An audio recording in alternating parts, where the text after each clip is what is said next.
Hello and welcome to a new ভিডিওটি খুবই গুরুত্বপূর্ণ। আপনারা শেষ পর্যন্ত দেখুন।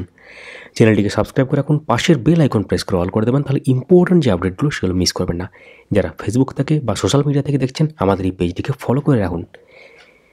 তো ভিডিও যেটা বিষয়বস্তু সেটা আপনারা থাম্বনেল দেখে বুঝেই গেছেন। ওবিসি সংক্রান্ত মামলার এক্সক্লুসিভ আপডেট দেওয়া হবে এবং তার সাথে অর্ডার কপি সহ ব্যাপারটা হতে চলেছে এবং ফাইনাল জাজমেন্ট সম্পর্কিত ব্যাপারটাও বলা হবে, নেক্সট হিয়ারিং এবং বিভিন্ন ধরনের ব্যাপার সম্পর্কিত।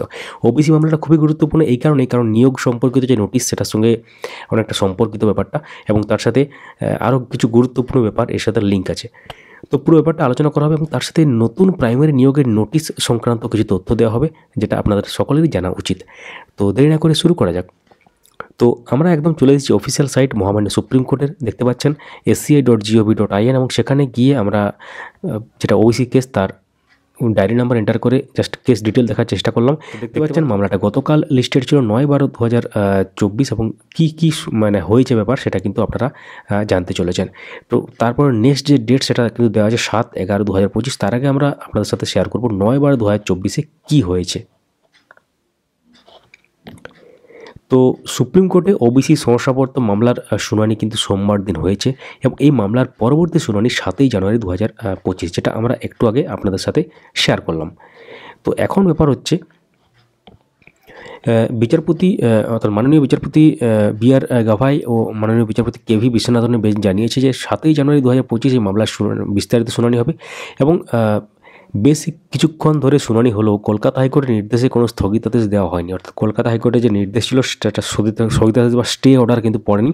তবে বেঞ্চ প্রায় 40 মিনিটের শুনানি করে মামলার সারসংক্ষেপ পর্যালোচনা করে এবং শুনানির সময় রাজ্যের পক্ষ থেকে আদালতকে জানানো হয়েছে এবং যে রিপোর্ট সংক্রান্ত ব্যাপার সেগুলো সাবমিট করা হয়েছে এবং আদালত বিস্তারিত পর্যবেক্ষণ করবে। তো শুক্রবার দিন রাজ্য সরকার আইনজীবী মাননীয় কপিল সিব্বল সুপ্রিম কোর্টে বলেন 77টি অনগ্রসর শ্রেণীর শংসাপত্র খারিজ করে দেওয়া হয়েছে, এর ফলে নিয়োগ প্রক্রিয়ার সমস্যা হচ্ছে। আপনারা জানেন এটার সঙ্গে সমস্ত কিছু ব্যাপার সম্পর্কিত নিয়োগের, তাই কলকাতা হাইকোর্টের নির্দেশে স্থগিতাদেশ দেওয়া হোক, পাশাপাশি চলুক শুনানি প্রক্রিয়া। এবং আইনজীবী মাননীয় কপিল সিব্বল সুপ্রিম কোর্টে বলেন যে 77টি অনগ্রসর শ্রেণীর শংসাপত্র খারিজ করে দেওয়া হয়েছে, ফলে নিয়োগের ক্ষেত্রে যে সমস্যা হচ্ছে এবং তার ফলে প্রথমে সুপ্রিম কোর্ট শুধু সুরাহা দিতে স্থগিতাদেশ দেওয়ার বিষয়টি বিবেচনা করুক, তারপরে মামলার মূল বিষয়ে শুনানি হোক। এবং এই যে 77টি অনগ্রসর শ্রেণীর মধ্যে কেন্দ্রীয় তালিকা ওবিসি রয়েছে, কেন্দ্রীয় তালিকা মণ্ডল কমিশনের সুপারিশ থেকে, প্রতিবেশী রাজ্যের তালিকা থেকে ওবিসি শংসাপত্র নেওয়া হয়েছিল, ফলে শিক্ষা প্রতিষ্ঠানে ভর্তি হচ্ছে না, চাকরি নিয়োগের সমস্যা হচ্ছে, এমন কিন্তু বলা হয়েছে। এবং আপনারা যারা জানেন না তাদের উদ্দেশ্যে বলি যে মোটামুটি 2010 সালের পর থেকে রাজ্য সরকার দেওয়া যাবতীয় ওবিসি শংসাপত্র বাতিল করে দিয়েছিল কলকাতা হাইকোর্ট, যেটা রায় হয়েছিল এবং সেই রায়ের স্থগিতাদেশ চেয়ে মহামান্য সুপ্রিম কোর্টের দ্বারস্থ হয়েছিল রাজ্য সরকার এবং সেই মামলার শুনানি কিন্তু চলছে দেশের সর্বোচ্চ আদালতে। তো এরপর চলে যাওয়া যাক অর্ডার কপিতে। তো আমরা চলে এলাম সরাসরি অর্ডার কপিতে। দেখতে পাচ্ছেন 9/12/2024 লাস্ট যে হিয়ারিং হয়েছিল এবং সেক্ষেত্রে honourable mister justice B.R.. Gavai, honourable mister justice KV. Viswanathan এবং পিটিশনের পক্ষে কারা কারা ছিলেন দেখতে পাচ্ছেন স্ক্রিনে, এবং তার সাথে রেসপন্ডেন্টের পক্ষ থেকে কারা কারা ছিলেন স্ক্রিনে দেখতে পাচ্ছেন। তো আপনারা আপনার এই অর্ডার কপিটা আমাদের টেলিগ্রাম চ্যানেলে পেয়ে যাবেন, যদি কমেন্ট করেন আমরা দিয়ে দেবো। এবং দেখতে পাচ্ছেন যে upon hearing the counsel the court made the following order, list this matters on 7/1/2025, অর্থাৎ জানুয়ারি মাসের 7 তারিখে, অর্থাৎ জানুয়ারি মাসের 7 তারিখ 2025 সালের সেটা কিন্তু ফার্স্ট আইটেমে রাখার কথা বলা হয়েছে, অর্থাৎ যেটা আমরা বললাম একটু আগে, এবং কী কী হয়েছে কোর্টে সেটা কিন্তু আপনারা জানতে পারলেন। তো এখন প্রশ্ন হচ্ছে তাহলে এটার সাথে নিয়োগের কী সম্পর্ক, প্রাইমারি নিয়োগের যে নোটিশ তার সঙ্গে কী সম্পর্ক? তো আপনারা ইতিমধ্যে অবগত আছেন ব্যাপারটা, কারণ একটা নিয়োগ প্রক্রিয়াতে বিভিন্ন কাস্টের পার্টিসিপেট থাকে, সেটা জেনারেল, এসটি, এসসি, ওবিসি। তো যেহেতু এই মামলাটা ওবিসি সংক্রান্ত মামলা, তো ওবিসি শংসাপত্র বাতিল এই মুহূর্তে রয়েছে এবং সেটা কিন্তু স্টে দেওয়া হয়নি মহামান্য সুপ্রিম কোর্টের পক্ষ থেকে হোক, বা কোনো কিছু ফাইনাল জাজমেন্ট উঠে আসেনি। তো আশা করা হচ্ছে 7 তারিখে কিছু উঠে আসবে, কিন্তু নিয়োগের নোটিশ সেটা ডিলে হচ্ছে, হয়তো এটার জন্য, হয়তো এটার ওবিসি মামলার ফাইনাল জাজমেন্টের জন্য অপেক্ষা করা হচ্ছে কোনোভাবে। কারণ নতুন নিয়োগের নোটিশ যদি চলে আসে সেখানেও কিন্তু লিখে দিতে হবে, কারণ ওবিসি সংক্রান্ত যে ব্যাপারটা, এবং যদি তাদেরকে অ্যালাউ করা হয় সেটা লেখা থাকবে হয়তো যে subject to final judgment of Supreme Court, বা কিছুটা লেখা থাকতে পারে এরকম টাইপের জিনিস। তো হয়তো অত ঝামেলার মধ্যে যেতে চাইছে না বোর্ড, বা বিভিন্ন নিয়োগ প্রক্রিয়ার নোটিশ হয়তো পেন্ডিং আছে, এটার জন্যই, এটা খুবই ভাইটাল ব্যাপার। সেই জন্য আমরা মনে করছি 7/11/2025 যে শুনানি বা এটা যদি ফাইনাল জাজমেন্ট হয়ে যায় তাহলে তারপরে যদি নোটিশ আসতে পারে এমনও কিন্তু সম্ভাবনা আছে, যদি ডিসেম্বরে না আসে। আমরা কেন বলছি ডিসেম্বরে যদি চলে আসে সেটা আলাদা ব্যাপার, কারণ কবে আসবে সেটা এক্সাক্ট ডেট তো কেউ বলতে পারবে না, কিন্তু এটার সাথে সম্পর্কিত একটা ব্যাপার।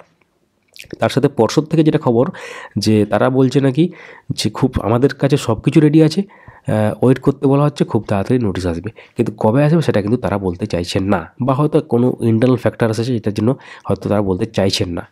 তো এখন ব্যাপার হচ্ছে যে যারা ওয়েট করছেন তাদের ক্ষেত্রে মানে আর কতদিন ওয়েট করতে হবে, মানে নোটিশটা তো মোটামুটি কতদিন পরে আসতে পারে। আমাদের মত যেটা সেটা হচ্ছে ডিসেম্বর মাসটা খুবই ভাইটাল, এই মাসটা যদি ডিসেম্বর মাসে কোনো কারণে না আসে তাহলে কিন্তু জানুয়ারি মাস বা ফেব্রুয়ারি মাসের দিকে আসবে, কিন্তু আসবে 1 থেকে 2 মাসের মধ্যেই। এটা কিন্তু আগেও আমরা বলেছি এবং আজকেও বলছি। তো তাহলে আপনারা অবশ্যই তৈরি থাকুন এবং ইন্টারভিউর জন্য প্রস্তুতি নিন। প্রস্তুতি বলতে বিভিন্ন ধরনের যে ব্যাপার সেগুলো খোঁজ খবর রাখুন, কীভাবে ইন্টারভিউতে মানে পার্টিসিপেট করতে হয় বা কী কী ব্যাপারগুলো খেয়াল রাখতে হয়। যদি আপনারা এটা সম্পর্কে ভিডিও চান, ইন্টারভিউ ডেমো সংক্রান্ত ভিডিও বলছি না, ইন্টারভিউর জন্য কী কী প্রিপারেশন নেওয়া প্রয়োজন, কোন কোন ব্যাপারগুলো খেয়াল রাখা প্রয়োজন, সেগুলো অবশ্যই আপনাদের জানা উচিত। তো সেই সংক্রান্ত যে ভিডিও চান আমরা ডেডিকেটেড ভিডিও নিয়ে আসবো, আমাদের নিজস্ব এক্সপিরিয়েন্স সেটার মধ্যে থাকবে এবং শেয়ার করব, যাতে আপনারা অবশ্যই উপকৃত হন। যদি চান অবশ্যই আমরা ভিডিও নিয়ে আসবো। তো এই ছিল পুরো ব্যাপার, পুরো অর্ডার কপি সহ ব্যাপারটা জানলেন, ওবিসি মামলার যে আপডেট এবং তার সাথে প্রাইমারি সংক্রান্ত যে নোটিশ সেই সংক্রান্ত কি হতে পারে না হতে পারে সেই সম্পর্কেও একটা ডিসকাশন করা হলো আর কি। তো ভিডিওটি লাইক করতে পারেন, সবার সাথে শেয়ার করতে পারেন। কোনো মূল্যবান মতামত দেওয়ার থাকলে সেটাও কিন্তু কমেন্টে লিখুন, আমরা প্রত্যেকটি কমেন্টে উত্তর দেবো। এবং তার সাথে যারা নতুন দেখছেন সাবস্ক্রাইব করে রাখুন, যারা সোশ্যাল মিডিয়াতে দেখছেন ফলো করে রাখুন আমাদের পেজটিকে। অবশ্যই কোনো প্রশ্ন থাকলে কমেন্ট করুন, আমরা প্রত্যেকটি কমেন্ট দেখি এবং উত্তর দেওয়ার চেষ্টা করি। Thank you so much for watching.